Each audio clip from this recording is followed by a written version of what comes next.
अखंड भारत। इस वीडियो में मैं आप लोगों को अखंड भारत के बारे में बताऊंगा। दोस्तों, जब हमारा भारतवर्ष कई प्रांतों में बटा हुआ था, टुकड़े टुकड़े में विभाजित थे, उस वक्त हमारे देश को एक करने के सपना देख रहे थे हम। आज उन्हीं महापुरुष के जीवनी के बारे में मैं आप लोगों को बताऊंगा।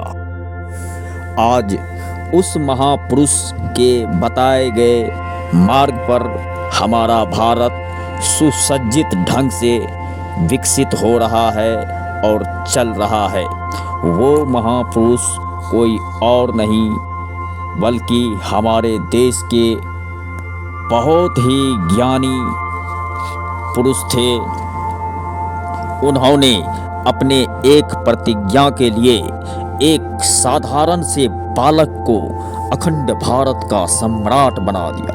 वो महापुरुष कोई और नहीं थे बल्कि आचार्य चाणक्य थे। आचार्य चाणक्य हमारे देश के एक अत्यंत महान पुरुष थे। उन्होंने अपने अथक प्रयासों के द्वारा हमारे देश भारत का उत्थान किया था। उन्होंने भारत पर आक्रमण करने वाले शत्रुओं से देश की रक्षा की और भारत के तत्कालीन आयोग शासकों को नष्ट करके योग्य शासकों को स्थापित किया। उन्होंने संपूर्ण भारत को एक सूत्र में बांधा और जनता में राष्ट्रवाद की भावना को प्रज्वलित किया। ऐसे महापुरुष, युग पुरुष आचार्य चाणक्य के विषय में जितना भी बताया जाए कम होगा, लेकिन फिर भी हम संक्षेप में उनकी जीवनी प्रस्तुत कर रहे हैं। जीवनी इस प्रकार से है। प्राचीन भारत की स्थिति। उस समय हमारा भारत देश अनेक अलग अलग छोटे छोटे राज्यों गणराज्यों में बटा हुआ था। उन दिनों मगध नाम का एक विशाल राज्य था जो कि बहुत अधिक संपन्न एवं शक्तिशाली था। इस राज्य की राजधानी कुसुमपुर नामक नगर में थी। यह मगध राज्य वर्तमान समय में बिहार, झारखंड आदि के क्षेत्रों का सम्मिलित रूप था। कुसुमपुर का नाम कहीं कहीं पुष्पपुर भी मिलता है, लेकिन चाणक्य के समय तक इसका नाम पाटलिपुत्र हो गया था और वर्तमान समय में पटना हो गया है। इस राज्य पर नंद वंश का शासक था। इस वंश के राजा अत्यंत योग्य एवं कर्तव्यनिष्ठ थे, जिनके कारण उनका राज्य निरंतर उन्नति कर रहा था। इसी वंश में महापद्मनंद नामक राजा भी हुआ था, जो बहुत ही अधिक पराक्रमी व योग्य था। अपनी योग्यता के द्वारा उसने अपने राज्य को बहुत अधिक संपन्न बना दिया था। लेकिन इस वंश का अंतिम सम्राट धनानंद अत्यंत विलासी और अयोग्य था। चाणक्य का बचपन। आचार्य चाणक्य का जन्म इसी मगध राज्य में हुआ था। यूँ तो चाणक्य के जन्म का बिल्कुल सही समय ज्ञात नहीं हो सका है, लेकिन इतिहासकारों का मत है कि चाणक्य का जन्म 350 ईसा पूर्व में हुआ था। चाणक्य के पिता का नाम आचार्य जनक था।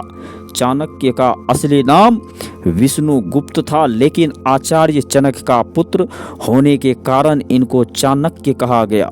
जब यह युवा हुए और अपनी कुटिल नीति के द्वारा अपने शत्रुओं को पराजित करने लगे, तो इन्हें कौटिल्य नाम से पुकारा जाने लगा था। इस प्रकार से आचार्य चाणक्य यह 3 नाम प्रसिद्ध हैं: चाणक्य, विष्णुगुप्त, कौटिल्य। चाणक्य अपने माता पिता के इकलौते पुत्र थे। इनकी बुद्धि अत्यंत तीव्र और प्रखर थी। मगध का शासक। तब मगध राज्य में नंद वंश के अंतिम राजा धनानंद का शासन था, जो कि बहुत ही अधिक विलासी और अयोग्य था। चूंकि राजा धनानंद अत्यंत विलासी था और राजकाज में रुचि नहीं लेता था, इसलिए मंत्री परिषद के मंत्रीगण अपनी इच्छा से राज्य चलाने लगे, जिसके कारण भारी भ्रष्टाचार और अर्थव्यवस्था फैलने लगी। सत्कार मगध राज्य के महामंत्री थे। इनके शिकायत करने पर सभी महामंत्रियों ने मिलकर सरकार के विरोध करके इनको कैद में डाल दिया गया था। जब आचार्य चाणक्य को यह ज्ञात हुआ कि भ्रष्टाचार का विरोध करने के कारण सरकार और उनके पुत्रों को कारागार में डाल दिया गया है, तो वह आम जनता को इस अन्याय का विरोध करने के लिए प्रेरित करने लगे। तब आचार्य चाणक्य को भी कारागार में डाल दिया गया। कारागार में आचार्य चाणक्य की मृत्यु हो गई, लेकिन यह समाचार गुप्त रखा गया।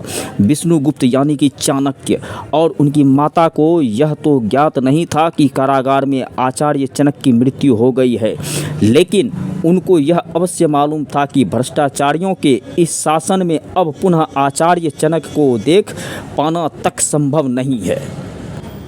इस प्रकार से विष्णुगुप्त एवं उनकी माता पूर्णतः संरक्षणहीन हो गए। तब भी उनकी माता ने धैर्य धारण करते हुए उनको अध्ययन हेतु तक्षशिला विश्वविद्यालय, वर्तमान समय में पाकिस्तान अधिकृत पंजाब में स्थित है, में जाने के लिए प्रेरित किया। लेकिन विष्णुगुप्त के प्रस्थान करने से पहले ही उनकी माता की भी मृत्यु हो गई। तब विष्णुगुप्त ने बहुत दुख के साथ अपनी माता का अंतिम संस्कार किया। इस प्रकार से बालक विष्णुगुप्त इस कठोर संसार में पूर्णतः अकेला एवं संरक्षणहीन हो गया। तब बालक विष्णुगुप्त ने तक्षशिला की ओर प्रस्थान किया और वहां पहुंचकर तक्षशिला विश्वविद्यालय में प्रवेश किया। विष्णुगुप्त अनेक वर्षों तक तक्षशिला विश्वविद्यालय, तक्षशिला गुरुकुल में अध्ययन करता रहा। फिर जब उसकी शिक्षा पूर्ण हो गई तो आचार्यों ने उनको यह सुझाव दिया है कि वह विष्णुगुप्त उसी विश्वविद्यालय गुरुकुल में रहें और अन्य विद्यार्थियों को शिक्षा प्रदान करें। विष्णुगुप्त ने इस प्रस्ताव को स्वीकार कर लिया। इस प्रकार से विष्णुगुप्त अब आचार्य चाणक्य के नाम से प्रतिष्ठित हुए और तक्षशिला विश्वविद्यालय, तक्षशिला गुरुकुल में ही विभिन्न विद्यार्थियों को शिक्षा प्रदान करने लगे। और तभी से विष्णुगुप्त अब कुछ दिनों के बाद विष्णुगुप्त अब आचार्य चाणक्य बन चुका था।